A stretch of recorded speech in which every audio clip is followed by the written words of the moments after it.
the Obama administration officials, saying that the Justice Department will finally reveal part of the contents of a secret memo that authorizes the assassinations of Americans overseas. A federal appeals court ordered the memo's disclosure last month following a lawsuit by the American Civil Liberties Union and the New York Times seeking the legal basis for drone strikes. The lawsuit coming after the U.S. killed the American-born cleric Anwar al-Awlaki, his Denver-born 16-year-old son Abdulrahman, as well as Samir Khan, all in Yemen, despite having never charged any of them with a crime.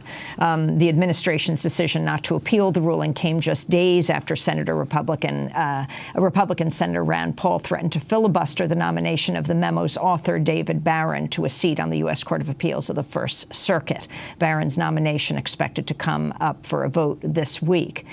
Paul said there's no valid legal precedent to justify the killing of an American citizen not engaged in combat. So there's a real battle going on in the Senate right now. Talk about the significance of the Obama administration not appealing the court decision. Well, I think significant on several different points. I mean, one is the decision of the Second Circuit, written by one of the most famous appeals court judges, John O. Newman, basically took the government to task for its attitude towards secrecy. It said the government's keeping this memo secret, but at the same time, government officials are going before college audiences and talking about this in detail. The DOJ is releasing a detailed white paper. You can't have it both ways. Either it's secret or it's in the public sector and it can be discussed. So I think there was this fundamental criticism which packs great weight. The second major point really has to do with David Barron. An important figure. I think a lot of people are critical of his decision, particularly his opinion on al-Awlaki. But I think there are very few people who wouldn't agree that he is one of the towering scholars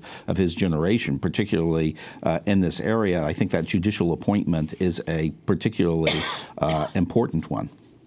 Marcy Wheeler's headline was Obama to release OLC memo after only 24 congressional requests from 31 members of Congress. We're talking Democrats and Republicans. But in the end, it shows that holding nominees hostage is a tactic that works, that can force these sorts of materials out into the public. This is the Washington way.